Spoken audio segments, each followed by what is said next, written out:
Buenas tardes a todos. Primero, muchas gracias por venir. Este soy yo y estos son mis conflictos de interés. Como ustedes escucharon antes, y los voy a repetir, yo les voy a mostrar algunos conceptos sobre las epilepsias y después son 20 minutos, 30 minutos y después vamos a tener un buen tiempo para poder intercambiar, que eso es lo más interesante. La gente cree que las epilepsias o que la persona que padece epilepsia es una persona discapacitada, es tonto, es estúpido y es incapaz. Y eso es una cuestión histórica. Cuando Julio César tenía crisis epilépticas era un regalo de los dioses, cuando los demás tenían era un castigo de los dioses. Napoleón, Dickens, Flaubert, Dostoyevsky, Allan Poe eran personas con epilepsia, ninguno era un estúpido o era un discapacitado en épocas que no había los tratamientos que existen ahora. Pero eso tiene una explicación histórica. 400 años antes de Cristo, la epilepsia era una enfermedad sagrada. La epilepsia quedó en la historia como la lepra. La lepra hoy en día uno sabe que la única forma de contagiarse de lepra es que uno pueda beber sangre o saliva de una persona que padece lepra. Pero no por estar al lado de una persona con lepra uno se contagia de lepra. La epilepsia quedó en la historia como algo oculto, como algo, digamos, que no se sabía bien. Y hasta el día de hoy no se sabe bien o no se explica bien. Epilepsia, no disritmia. Disritmia no existe. Disritmia es un término ambiguo que se puede utilizar para no explicar que la persona tiene epilepsia. 400 años antes de Cristo era una enfermedad sagrada, castigo de los dioses. Hipócrates fue el primero que explicó que se originaba en el cerebro como todo comportamiento o conducta humana. En 1875 este neurólogo inglés fue el primero que explicó que era un trastorno eléctrico cerebral. Las crisis epilépticas es un cortocircuito que ocurre anormalmente en el cerebro. Ahora lo vamos a ver bien. Y en el siglo XX, a partir de 1930, se crea y se empieza a estudiar a las personas con electroencefalografía. Un comentario práctico. Hasta 1930 las epilepsias las trataban los psiquiatras y a partir de 1930 las epilepsias las trataban los neurólogos. Y hay en el medio de esto una serie de situaciones donde los psiquiatras conocían bien ciertos cuadros epilépticos y los neurólogos no tanto, pero a partir del 1930 las epilepsias las tratamos los neurólogos. Hay drogas antiepilépticas, hasta 1991 había 6 medicaciones, hoy hay 23 drogas antiepilépticas. El problema que tenemos los médicos es qué droga dar, porque uno puede pasar 30 años probando medicación. Hay 299 combinaciones de drogas antiepilépticas, solamente 2 sirven de las 299. Y esto, el advenimiento de las imágenes, la tomografía y básicamente la resonancia. Esto que yo les voy a mostrar a continuación son los datos de la Organización Mundial de la Salud. En Indonesia se cree que las epilepsias es un castigo de fuerzas oscuras. En China, hasta el año 90, en el 92, el estudio que se hizo, 72% de los padres objetaban el matrimonio de personas con epilepsia. En Alemania, en el 96, 20% de la gente creía que la epilepsia se trataba de una enfermedad mental. Hay mucha gente que cree esto. En Estados Unidos hubo 16 estados que prohibían el casamiento de personas con epilepsia hasta 1956. Y en 1980 Luisiana fue el último estado que abolió este edicto y esto se cumplía. En el Reino Unido hasta 1970 era legal prohibir el ingreso de personas con epilepsia en restaurantes o edificios públicos, y esto también se cumplía. Nuevamente en el 84, Luisiana fue el último estado que abolió este edicto. En Inglaterra había una ley que prohibía casarse a personas con epilepsia con gente no epiléptica. Recién en 1970 esto fue abolido. O sea, estos son países centrales, no es solamente que en Centroamérica la mayoría de los países las epilepsias las tratan los curanderos, sino que en países centrales hay un estigma con las epilepsias. La gente que tiene epilepsia padece de estigma en todo el mundo, no es solamente patrimonio de países subdesarrollados. En Italia, en Estados Unidos, en Alemania, 20% de desempleados, 20% de retiros en forma temprana por crisis epilépticas, 31% de personas en la China creía que la gente con epilepsia no deberían trabajar. Hoy en día hay más de 65 millones de personas en el mundo con epilepsia. Más de la mitad de las personas no están tratadas o reciben un tratamiento inadecuado. Este porcentaje es mayor en los países en vías de desarrollo. ¿Qué es la epilepsia? La epilepsia es un trastorno originado en el cerebro caracterizado por la predisposición a generar crisis epilépticas, unido a consecuencias neurobiológicas, cognitivas, psicológicas y sociales. Esto es un concepto que se agregó en los últimos años, que es no solamente crisis epilépticas. La mitad de la gente que padece epilepsia tiene trastornos cognitivos y puede tener trastornos en la conducta. Y eso es por la epilepsia. Es una afección médica crónica, se origina en el cerebro, es una repetición de crisis y es un conjunto de crisis epilépticas. La crisis epiléptica es una aparición transitoria de síntomas o signos que ocurren como consecuencia de una actividad eléctrica normal. O sea, se produce un cortocircuito en una zona del cerebro y de acuerdo al lugar donde se produce este trastorno, yo tengo tal o cual síntoma.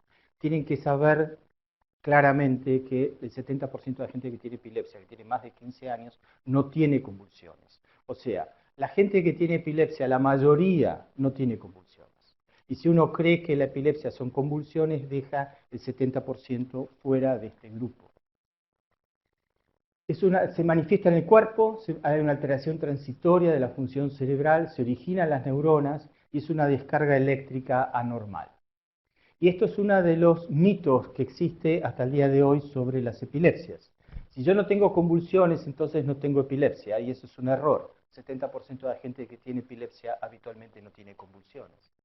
¿Cómo se manifiesta?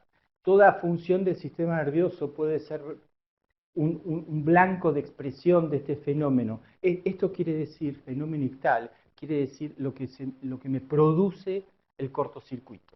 En el momento, el ictus eléctrico es una crisis epiléptica. Así como el trastorno vascular se llama ictus vascular, esto se llama ictal porque se produce la crisis en ese fenómeno, en ese momento.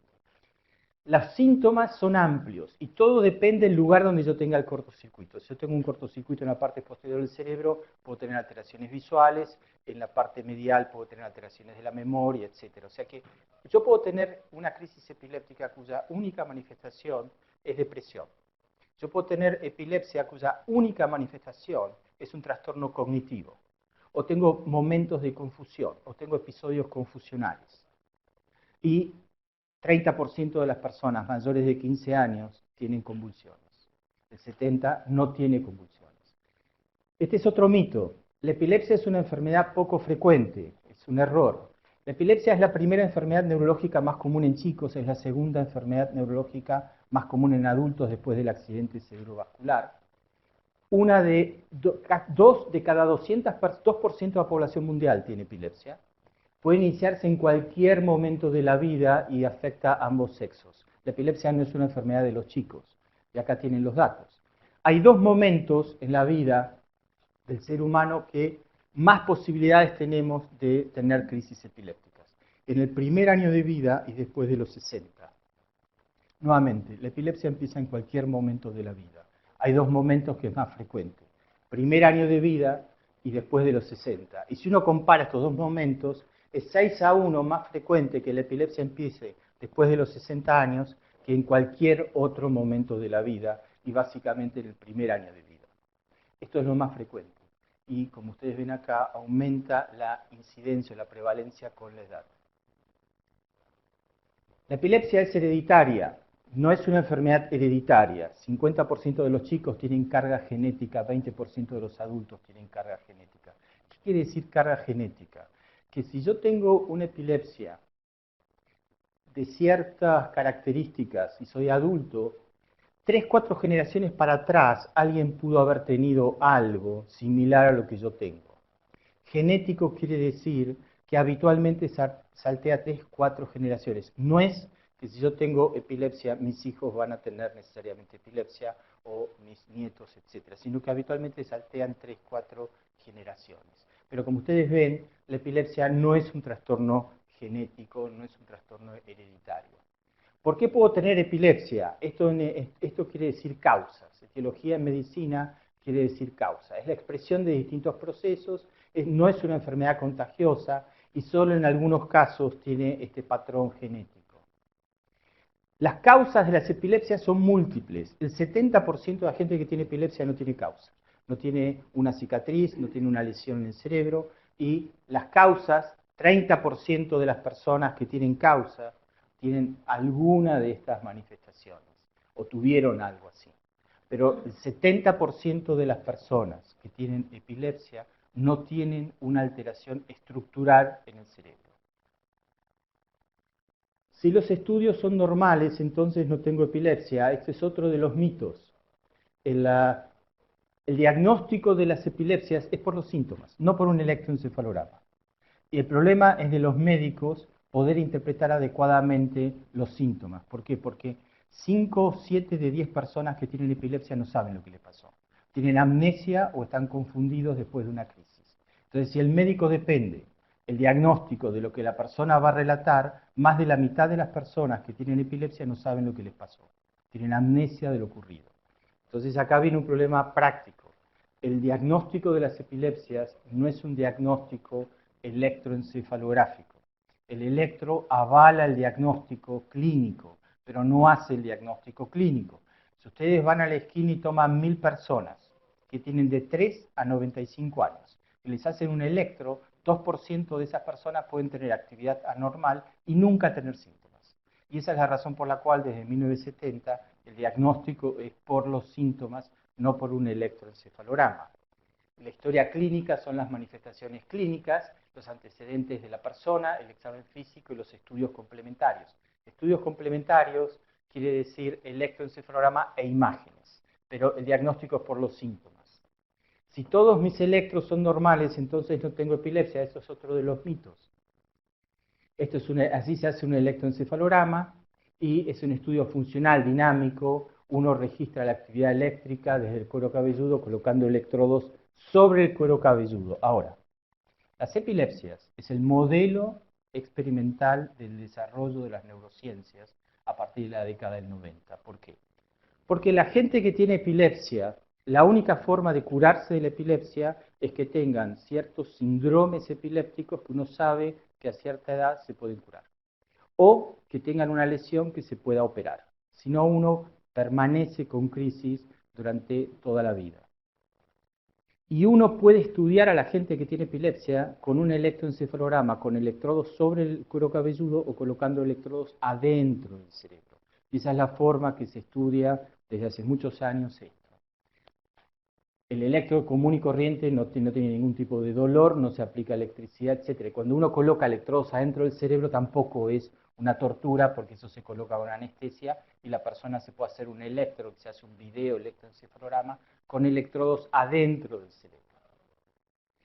La tomografía sirve para la emergencia médica. Si yo tengo una crisis y me llevan a una guardia de un hospital, me hacen una tomografía, pero para el estudio de las epilepsias uno requiere una resonancia, que es el estudio de elección. Esta alteración que se ve acá en una tomografía no se ve. Las alteraciones que generan epilepsia, las más frecuentes que generan epilepsia en la tomografía no se ven. Por eso se requiere resonancia. La epilepsia no se cura, eso también es un mito. ¿Por qué? Porque 70% de la gente que tiene o padece crisis epilépticas puede hacer la vida normal, 70%. Hay un 30% de personas que a pesar de los tratamientos siguen con crisis.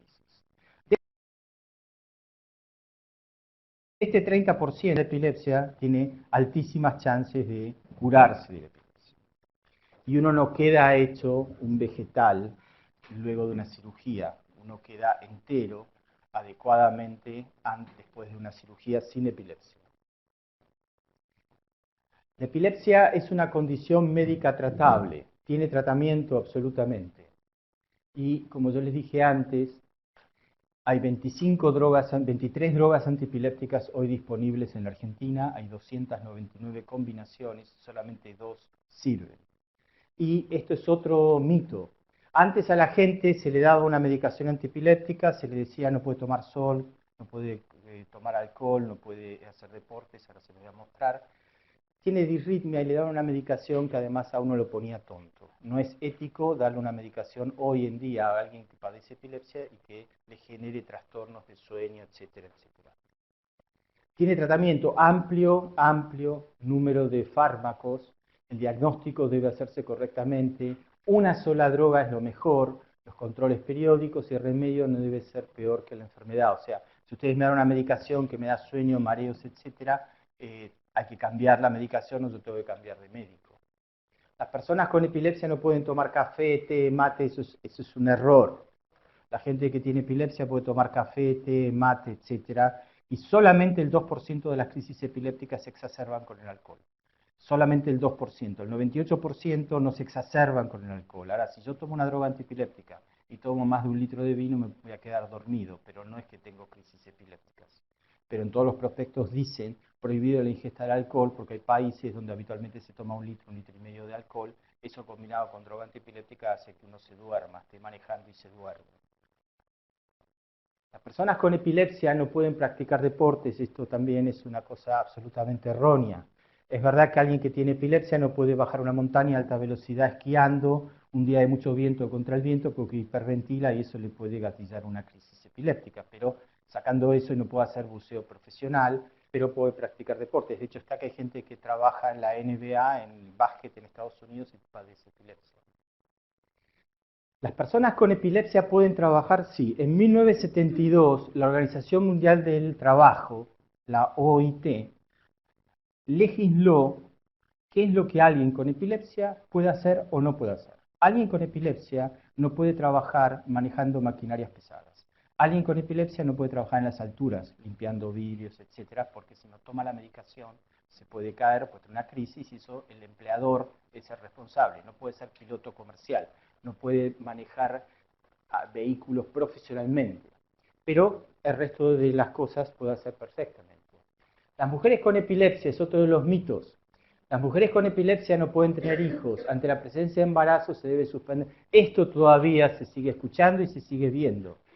De hecho está que el embarazo de una mujer con epilepsia dejó de ser un embarazo de alto riesgo a partir de la década del 90. Hasta ese momento, las mujeres que padecían epilepsia estaban catalogadas como un embarazo de alto riesgo. La hipertensión o la diabetes es un embarazo de alto riesgo. La epilepsia no es un embarazo de alto riesgo en el 70% de las mujeres que padecen epilepsia. Los daños por no tener y no tomar medicación y los riesgos de sufrir crisis durante el embarazo son mayores que los asociados al consumo de drogas antiepilépticas. Es 10-1 más riesgoso que una mujer que padece epilepsia no tome la medicación durante el embarazo a que la tome. Es 10-1 más peligroso. Los riesgos de malformaciones se minimizan si se siguen determinadas pautas de tratamiento y el control médico. Si ustedes toman 1.000 mujeres, de la población general, que no tienen epilepsia, que no tienen ninguna enfermedad, que no toman ninguna medicación, 1.5 es la chance que esa mujer de la población general tenga un chico, una malformación, que habitualmente el chico se muere cuando nace o antes. Si ustedes toman 1.000 mujeres que tienen epilepsia y que no están adecuadamente controladas por el médico, 3% se duplica el riesgo, tiene un chico una malformación, que no se muere el chico y que se corrige eso en los primeros años de vida del bebé. Se utilizan las dosis mínimas necesarias del fármaco indicado para el tipo de crisis, se dan suplementos de ácido fólico, indicación de vitamina K, y es el único momento donde claramente hay que hacer dosajes de drogas antiepilépticas en sangre, si no, no es necesario controlar un tratamiento, seguir un tratamiento haciendo dosajes de drogas, porque no sirve para nada, excepto que la mujer se quede embarazada o que el paciente que sea un adolescente. Un varón adolescente no toma la medicación y va al médico y le dice tomo la medicación y no toma. Entonces uno le hace un dosaje y demuestra que el chico no toma la medicación. Las mujeres toman mucho más frecuente la medicación cuando son adolescentes. Por ende, hacer un dosaje o seguir el tratamiento con dosajes sanguíneos, la Liga Internacional demostró que es inútil, se pierde tiempo y plata. Debe recordarse que la mayoría de las mujeres con epilepsia tienen embarazos no complicados, partos normales y chicos sanos. La persona está referida a un equipo médico formado por un neurólogo que tenga contacto con el obstetra. Durante una crisis convulsiva hay que evitar que la persona se ahogue. Esto también es un mito. Primero, 97-98% de las crisis epilépticas son autolimitadas. Eso quiere decir que si yo tengo una crisis, tengo 97-98% de chance que pare solo. porque el cerebro tiene un mecanismo que inhibe la descarga. Eso ocurre en el 97-98% de las crisis epilépticas, cualquiera sea convulsiva o no sea convulsiva. Por ende, si alguien tiene una crisis epiléptica, convulsiva o no convulsiva, no hay que hacer nada. Hay que evitar que no se golpee, pero jamás hay que colocar algo adentro de la boca, jamás hay que, digamos, tratar de que nadie se le ponen los ojos a la nuca, nadie le pasa nada grave, y uno tiene que saber, el médico, y le tiene que explicar a la familia o a la persona que padece esto, que existe 97-98% de chance que la crisis para sola. No es que uno le tiene que inyectar algo para que pare la crisis. Ahora, si yo tomo droga antiepiléptica porque padezco de epilepsia y suspendo bruscamente la droga antiepiléptica por la causa que sea, porque no quiero tomar más medicación, porque se me agarró la locura, porque dije se vayan todos al demonio, porque tengo una gastroenteritis feroz y que pierdo la droga por la gastroenteritis, ese es el único caso, suspensión brusca de droga antiepiléptica, que a una crisis le puede seguir otra crisis y le puede seguir otra crisis. Una persona que tiene una crisis de cualquier tipo, el cerebro no pierde células. No es que yo tenga una crisis y se mueren células. El único cuadro donde yo puedo perder células es aquel donde a una crisis le sigue otra crisis y le sigue otra.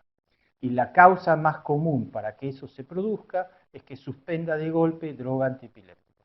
Si una persona suspende de golpe una droga antiepiléptica, tiene ese riesgo de tener una crisis que siga otra, que hay que internarlo, ponerlo en terapia intensiva, habitualmente producir una anestesia farmacológica que con eso se para. Una crisis convulsiva dura de promedio 59 segundos. Una crisis no convulsiva dura de promedio 2 minutos. Ahora, yo familiar, veo a alguien que tiene una crisis, que es familiar mío, me muero de miedo, creo que se está muriendo, y para mí es una eternidad lo que le dura la crisis. Pero las crisis convulsivas de promedio duran 59 segundos. Y las crisis no convulsivas de promedio duran 2 minutos. Las crisis epilépticas dañan al cerebro. Se salió la...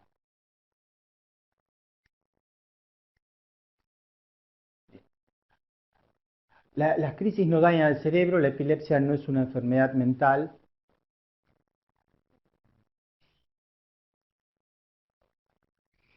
El 70% de las personas que tienen epilepsia pueden manejar vehículos privados, particulares, no profesionalmente. O sea, si yo padezco epilepsia y estoy en el grupo del 70% que controlo bien mis crisis, puedo manejar. Hay un 30% de personas que tienen epilepsia que no controlan las crisis, esa gente no puede manejar. Eso es obvio. Ahora, si una persona tiene una crisis epiléptica con o sin diagnóstico de epilepsia, por 3 meses en la ciudad de Buenos Aires no puede manejar. Si vive en New York es 1 año, San Francisco, la costa oeste son 6 meses, en las demás ciudades es 3 meses como en Argentina, en Europa también son 3 meses. Las personas que no controlan sus crisis no pueden manejar vehículos, eso es muy claro. Y la realidad de las epilepsias es que la gran mayoría de las personas, 70%, pueden desarrollar una vida completamente normal a pesar de la epilepsia. O sea, la epilepsia, si uno no se trata y no tiene controladas las crisis, le puede alterar la calidad de vida, le altera la memoria, le puede alterar la conducta, etc. Ahora, hay un 70% de veces que uno controla las crisis, que no tiene trastornos cognitivos, que la conducta no se altera y que, digamos, requiere 1 a 2 controles por año, y que la persona que padece epilepsia se tiene que hacer un electroencefalograma por año. No hace falta hacer electroencefalogramas cada 3 meses, 6 meses, eso es ridículo. 1 vez por año es suficiente que uno se haga un electroencefalograma. Así que hasta acá yo les quiero dar esta información, muchas gracias, y ahora lo más interesante es que podamos compartir, que ustedes puedan preguntar libremente y que podamos intercambiar.